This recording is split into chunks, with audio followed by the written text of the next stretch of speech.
Welcome to the Produce Moms Podcast, where we believe there is a produce mom in all of us.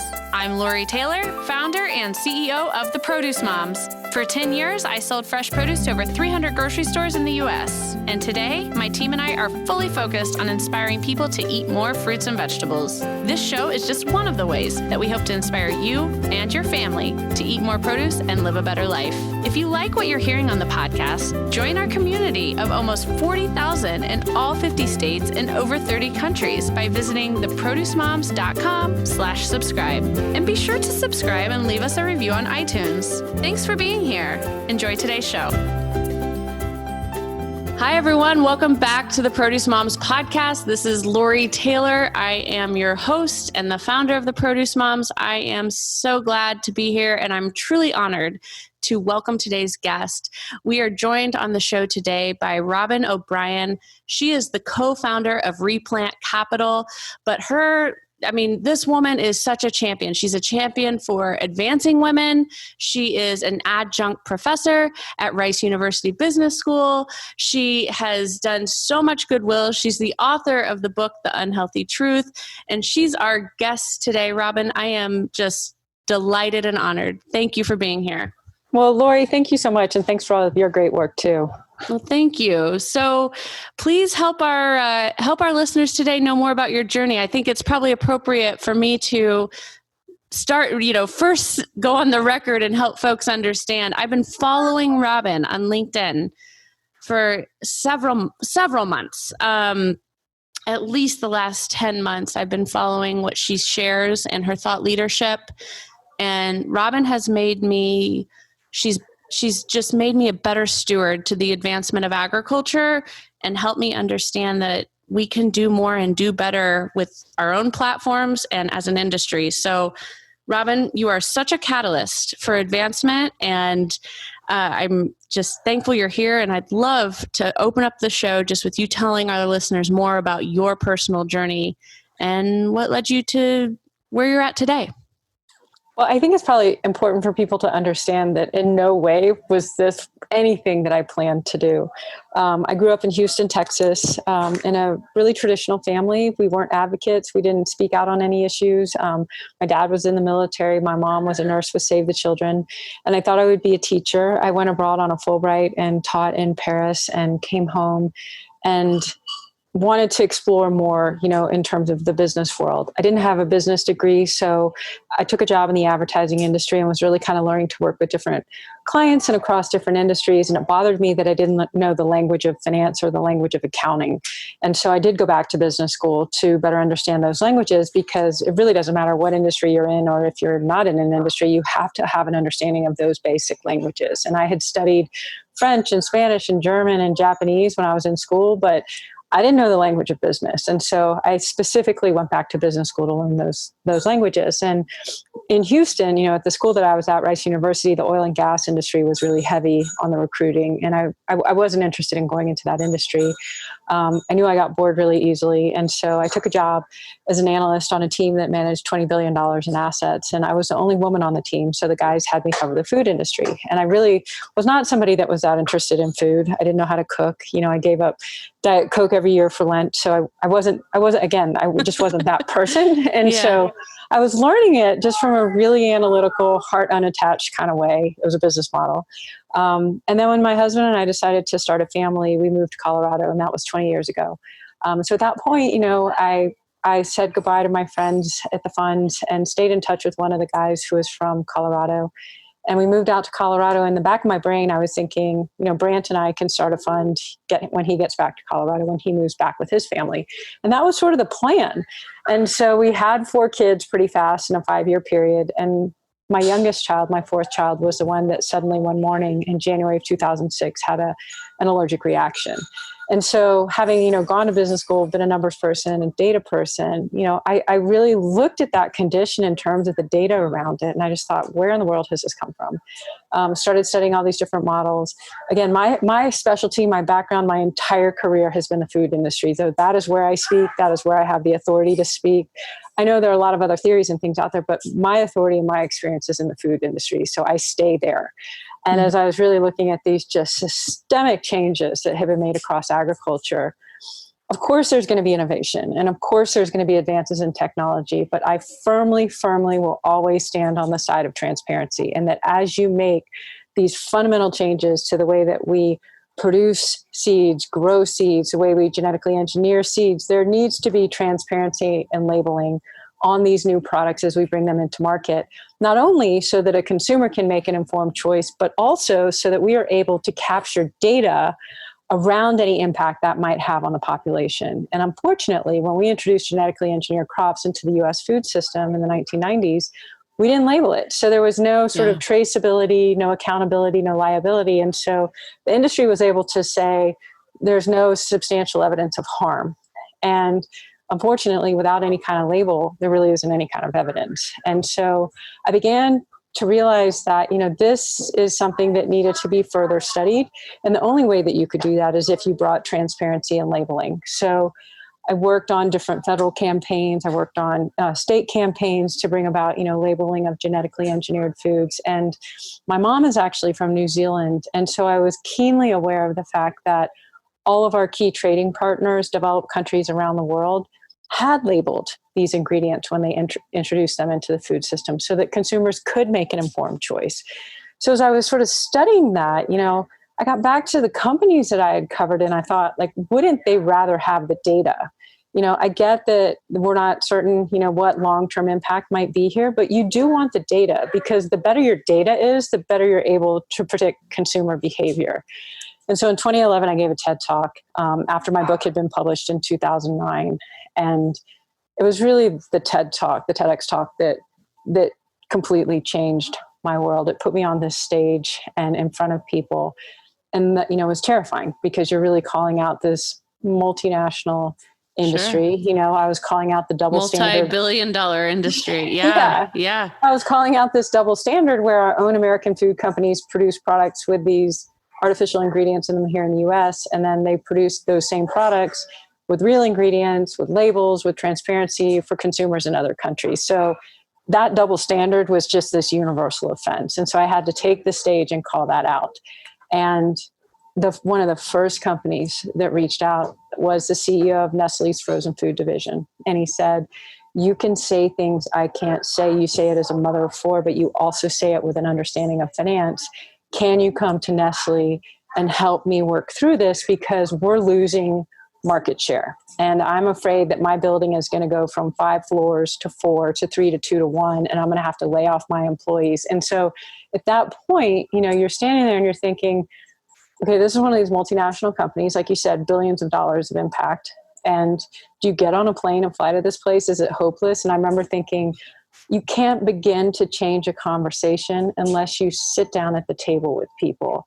And so, from there it began, a decade of really high level consulting with the food industry as they were trying to understand, the statistics around the health of the American population, the statistics around food allergies in children, the statistics around food allergies in our families, gluten-free, dairy-free, all these trends and things. And to really kind of present it leading with the data instead of leading with the emotion, and to really help them understand that there's a way that you can meet the changing needs of the 21st century family. That doesn't have to be this antagonistic relationship. You can actually begin to build these better systems. And so, from there, it really has evolved into this, and it's incredible. And I feel enormously grateful to have gone from a place which was incredibly terrifying and isolating, calling out an industry, to this place now where we just have this incredible collaboration that's happening from all sectors of the food and farming industry to really think about how do we build a smarter food system for 21st century families. That is so good. And that is absolutely what I've learned from you after tuning in and listening and observing and interacting with the thought leadership that you share on LinkedIn and your other platforms. What a passion-filled background. And also I just love the fact that your life as a mom was a catalyst for it too. I think a lot of our listeners can relate to that. I mean, we are natural activists and change agents. It really was. It was a thing where when I was unearthing, the double standard was so gut-wrenchingly offensive that our own food companies were using cheaper artificial crap in the products here and putting real ingredients into the products in other countries. I mean, that is just a universal offense. And it just felt like such a kick in the gut. And I can remember, it didn't matter who I was talking to. It didn't matter what side of the aisle somebody was on. It didn't matter if they were a farmer growing genetically engineered crops. Once they learned of that double standard, that feeling of less than, it's universal, and it is a universal offense, and there is no tolerance for it. And the only reason they're doing that is to meet the quarterly demands of Wall Street, which I had sat on that side of the table, demanding these quarterly earnings numbers. So I understood both sides. And, there were definitely months in there as I was unpacking this information and really learning about the conflicted science. They call it tobacco science, where you have industry funded science that's sort of advancing industry, to have to sit with that information and hold it. There was a period there that was very dark and very difficult and very hard, because it takes a lot of courage to come forward and really challenge the status quo. But it was really to a point where I would have the kids at school or at the park, and I'd see the EpiPen wall at the preschool, and I couldn't say nothing. And so I had to learn how to speak on these issues that can be very controversial, that people don't want to hear about. And so I studied different speakers, and you look at a guy like Al Gore that was bringing the unhealthy truth forward, and how polarizing that got, and how, even really conservative family members are still going to watch that film, because it somehow became political. And then I studied, and just an eloquent speaker like Martin Luther King Jr., and the way that he was really trying to use love to create this change. He was really trying to use nonviolence to create change, and say, this universal capacity to love, how do we create change? And then, to really kind of hold gratitude for people that are willing to engage in the conversation, and to give people permission to participate wherever they are. To say this doesn't have to be perfect. What we're focusing on is progress, not perfection. And to be able to hold up this double standard as an unjust disadvantage to American families, really, became this kind of rallying cry. And it was fascinating, because unfortunately with the data, it's 1 in 2 American men and 1 in 3 American women that are expected to get cancer. Cancer is the leading cause of death by disease in kids under the age of 15. And 1 in 3 kids now has what is called the 4 A's, which is allergies, autism, ADHD, or asthma.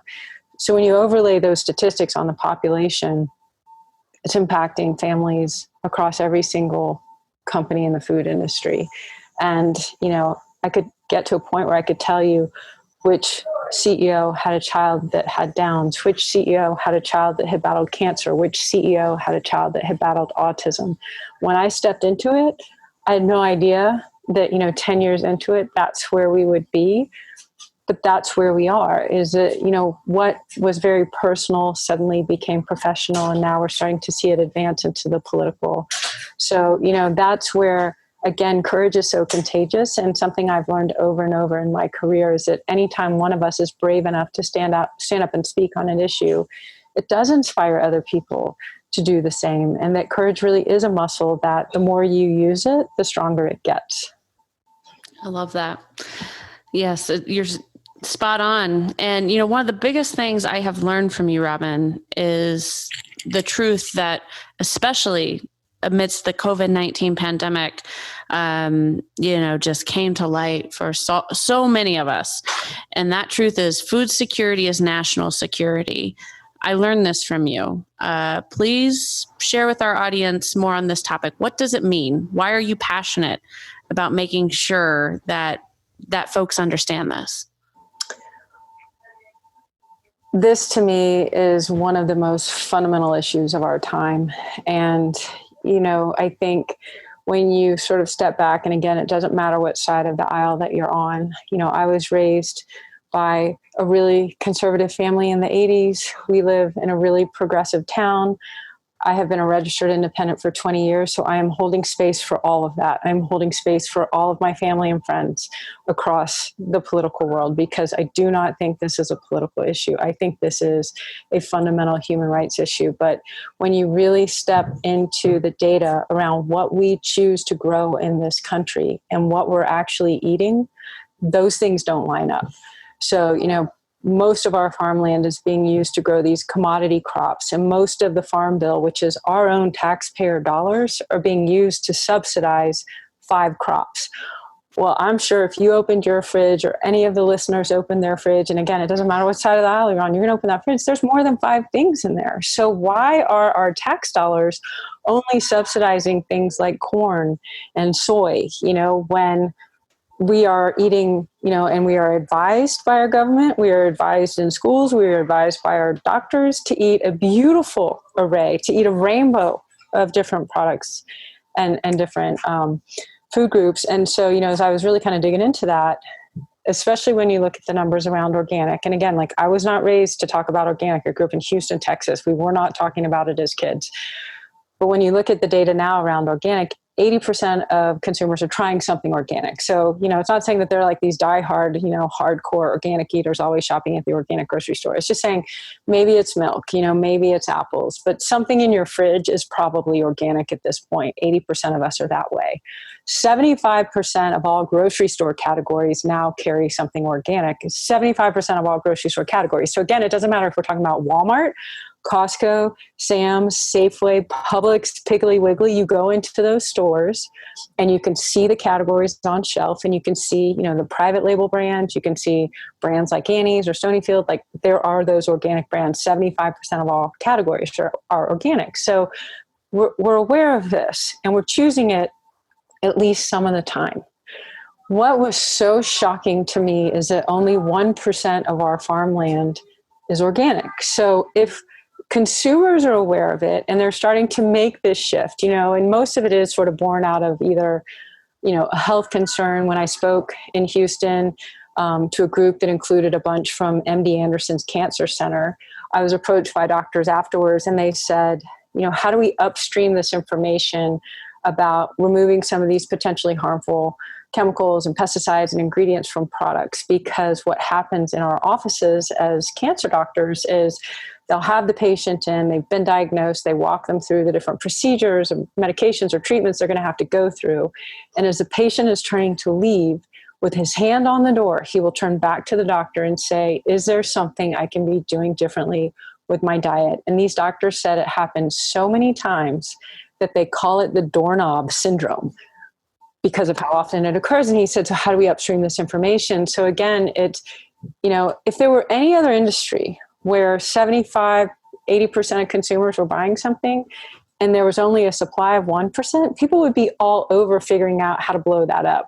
But unfortunately, because of the subsidies, at the federal level, the economics and the supply and demand get totally distorted because of that subsidy program. And so when you're talking to farmers who are growing that conventional corn and soy, and they wish that they could somehow diversify or, get around it or figure out how to get out from under the debt so they could grow something else, they'll tell you they kind of wish that subsidy system didn't exist because there are all these different strings attached to it. So you'll get the subsidy provided that, you're also getting the crop insurance program. So it's this kind of package deal. And if you're a farmer that's growing conventional corn and you've got 3 kids and you're trying to put bread on the table, you really don't have a lot of flexibility to think about anything else. And then on top of that, our U.S. farmers carry $426 billion in debt. And the average median farm income is negative $1,800. So again, like, if you were trying to support your family on that level of debt with a negative income every year, you don't have any flexibility to do anything other than just try to keep making ends meet. And so, as we were sort of analyzing that piece of it, it's you can't fix that broken food system with a broken financial system. And again, the financial system that's been attached to farming has subsidized a system now that has made the farmers bankrupt, is not providing the different diversity of food and produce that Americans are eating. And on top of that, it's an agrochemical model that's requiring a portfolio of pesticides and herbicides and insecticides that there's increasing concern is making us sick. And it's not just me saying that, it's stepping back and saying, again, what's happening around the world? What are our key trading partners do? They're either labeling these things or not allowing them. They're either restricting the use or not allowing them. And yet in the US, again, this is where it gets really political really fast. We've sort of swept these things in for efficiency.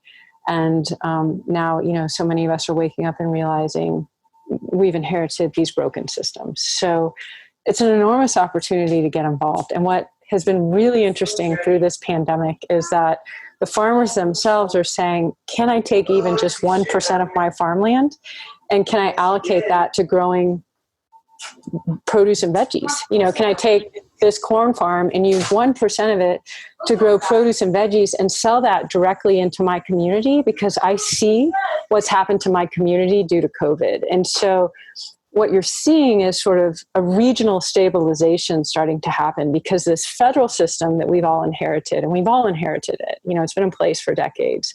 That federal system is what's failing. And how can we actually regionalize the solution so that there's more direct to consumer access for the farmer? And when you talk to these farmers, they'll tell you, any of them that just kind of even had a super basic shopping cart on their website, really basic e-commerce site, they said that within a 3-week period going into COVID, that they were doing more in online sales than they had done in all of 2019. So how can we, and it's like, you think about the financial strength that brings to a farmer, right, the visibility it brings to him, how great a mom feels because she's sourcing directly from, a guy growing potatoes in Idaho, so again, it's like we divorced ourselves from that connection.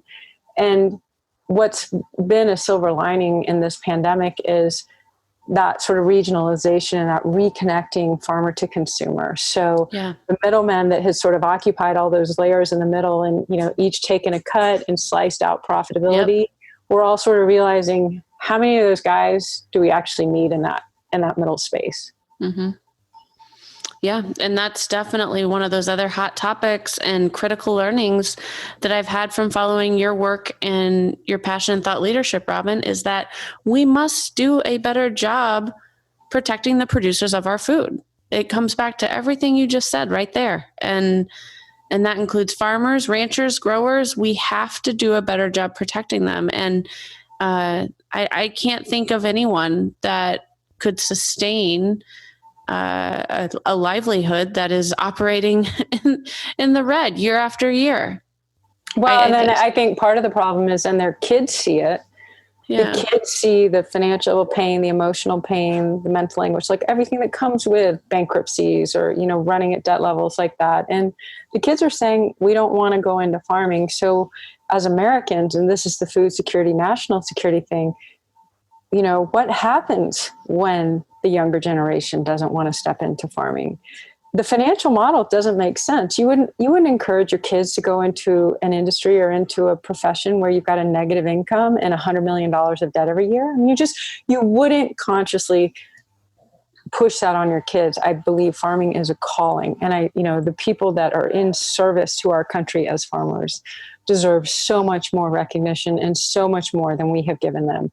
And so, as you think about food security, our food system is only as strong as its weakest link. And unfortunately, there are a lot of weak links, from the financial situation of the farmer himself to, the weakness around immigration laws that are protecting the people on farm. And, the people will come back and say, oh, well, those could be American jobs. Those shouldn't be immigrants coming in. There are studies after studies after studies. When you post those jobs to Americans, they don't want those jobs. Those are backbreaking, really labor intensive jobs. We spent time out on Driscoll's berry farms, and those workers age out by the age of 35 because it's so backbreaking. So how can you actually secure the level of farm worker that is the hands that are touching, there's one set of hands in 75% of cases, there is one set of hands that is touching the produce that then lands on your plate. And so how do we make sure that those workers are safe, they're healthy, and they're secure? Because, again, that part of the food system is so vulnerable, given the immigration challenges. And what's interesting, again, is that there are different solutions at a state-by-state level. There are different visas that can be achieved at a state-by-state level. And Sonny Perdue, who is actually our acting USDA, agricultural secretary right now, he's made sure that in the state of Georgia, where he's from, those immigrant farm workers have those visas. And so they are secure and, legally they're able to stay. But in other states where those immigrant workers don't have that legal status, they're terrified that they're going to be separated from their families or deported at any time. And that introduces incredible instability into the food system. Yes, very much so. And you are such a catalyst for improvement in agriculture and advancing women and promoting diversity within agriculture. So share some thoughts on the composition of boards and professional teams running America's food industry and the work and passion that you put behind that improvement. Yeah. So again, I mean, I think it's really important to really stick with the data on this because there can be reflexes and even well-intended reflexes. Again, how do we sort of think about the data? In the year 2020, there will be more children born in the U.S. who are non-white than white. So, we are the melting pot. I mean, we are this country that has enabled access and diversity and inclusion, and there's so much ethnicity. I mean, again, I'm from Houston, and it's the most diverse country in the nation. It is beautiful, and there's so much culture, and it's just this beautiful fabric that's weaved from all that diversity. On top of it, there's also incredible experience and wisdom and insight that comes from these different cultures and these different ethnicities. And so if you think about food as a food system, you think about all the places we all love to go out to eat. You think about the Indian food you may love, or the Chinese food you may love, or the Mexican food that you may love. Like there is wisdom in how that food is grown and made and produced. And to me, to build a food security as national security, to build a resilient food system, you draw on all of that. And unfortunately, 95% of farm operators are white. And so, a lot of that was legislated into place in the 1920s as legislation took farmland away from Black farmers. But again, as we took that away from Black farmers, we also lost the wisdom and the education and the knowledge that was held there. So how do we make sure to have all of that around the table again? And I think it's really sort of emphasizing diversity in leadership and governance. And we're starting to see it emerge in different places. I mean, California, for example, introduced legislation. There had to be diversity on boards. Goldman Sachs has just said we will only take a company public if there is diversity of board. So it's emerging in different ways as an industry. How can we hold it up? I think probably one of the smartest things we could do is say, look, we have these trade shows, we have these massive food industry events. And there are requirements and sort of definitions around what is allowed to exhibit there. I'm thinking of Expo West, for example. It's 80,000 people. It's a natural and organic industry. There's a pretty understandable list of bullet points of these are the ingredients that are allowed in products on that demo floor, and these are the ingredients that are not allowed on the products on that demo floor. We can hold that same standard to our governance, to our boards and our teams to say, if we're going to hold the standard to the product itself, we need to hold a standard to the people producing the product. And so how can we invite that same diversity that we're asking for in the product itself from the board, from the leadership teams? And I think, there's probably a little bit of fear in there saying, oh gosh, if we actually say you're not allowed to show or demonstrate or have a booth at Expo West unless you have this diversity of your board or your leadership team, they may be afraid that there would be a loss of revenue, but Goldman Sachs wasn't. And so, people will quickly get to that place where it's like, I think it forces an issue that should have been forced a long time ago. And the ROI in that decision over and over again has been proven to be higher. I mean, there's statistics around the more women that you have on leadership teams, the more women that you have on boards, the stronger the returns for the company. So again, what you're doing is you're harnessing that collective wisdom and you're harnessing that expertise. When you fail to do that, you've really only got one vision at the table. And that leaves you vulnerable to all these other places. And so if you think about a company like General Mills, for example, if they're trying to sell something like granola into African-American community, you need to have the African-American friend who can sit at the table and, tell you, my community doesn't really eat a whole lot of granola, and that's not an interest that was there. And so will that change? I don't know. But, again, I wouldn't know that. I would not know that. And you need those voices at the table because we don't know what we don't know as whites. We don't know what we don't know. And so how do you collect those voices around the table to inform the whole? Yeah, it's absolutely true.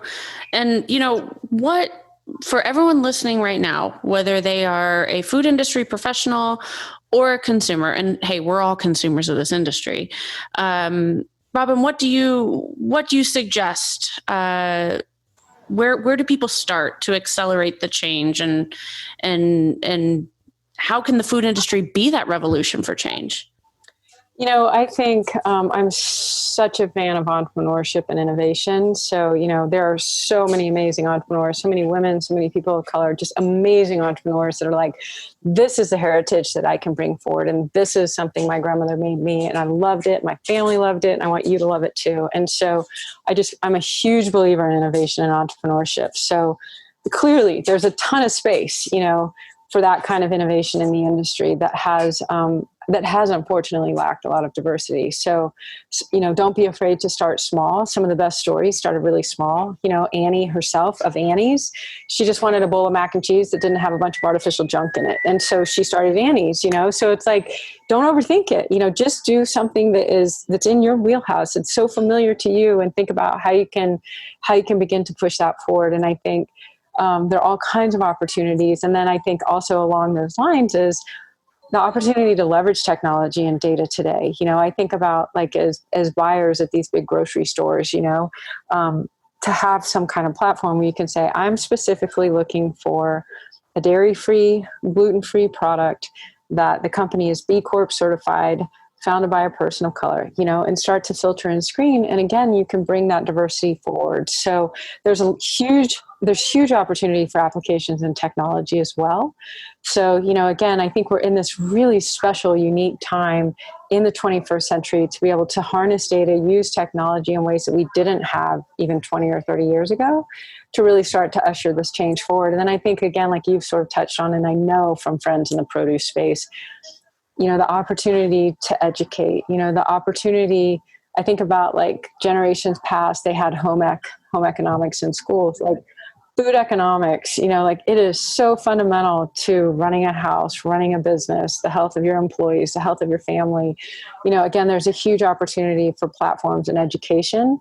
And whether that's something that's part of school, if it's part of some extracurricular program at Rice, at the business school, we've just introduced a course called The New Food Economy, which really kind of drills out all these different issues and how we can use innovation to move the industry forward. So again, like there are enormous challenges, and it is this giant industry that is really trying to figure out how do we make sure to continue to address the needs of the 21st century. But in that, there's so much opportunity to innovate. And I think that to me is where things get really exciting.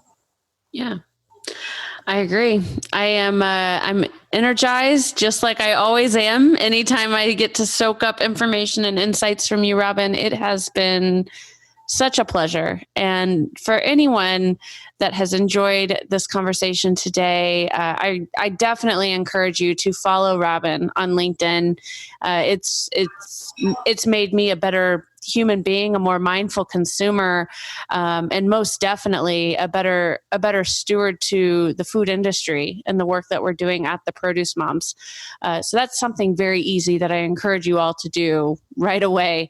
And Robyn, I can't thank you enough for what you've done, the way that you've made me a bigger, better thinker, and for just sharing all of your time today and being part of our show. It's just been a wonderful episode. Thank you. Well, and Lori, thank you, because I do think so much of it is around education, and to be able to hold space for others and to know that we're all coming at it from different experiences and different angles. And it can be so loaded, there are family issues in it, there are social issues, there are religious. I mean, it can be such a loaded topic. And so I really appreciate how you can hold space for all of your guests and all of your listeners too. Thanks for joining us on this episode of the Produce Moms Podcast. If you or someone you know would like to be a featured guest, just send an email to lori@theproducemoms.com. We know there is a produce mom in you because there's a produce mom in all of us. Join our community on Facebook and all social platforms. Help us change the way America eats. Thanks again for listening, and we'll see you next time.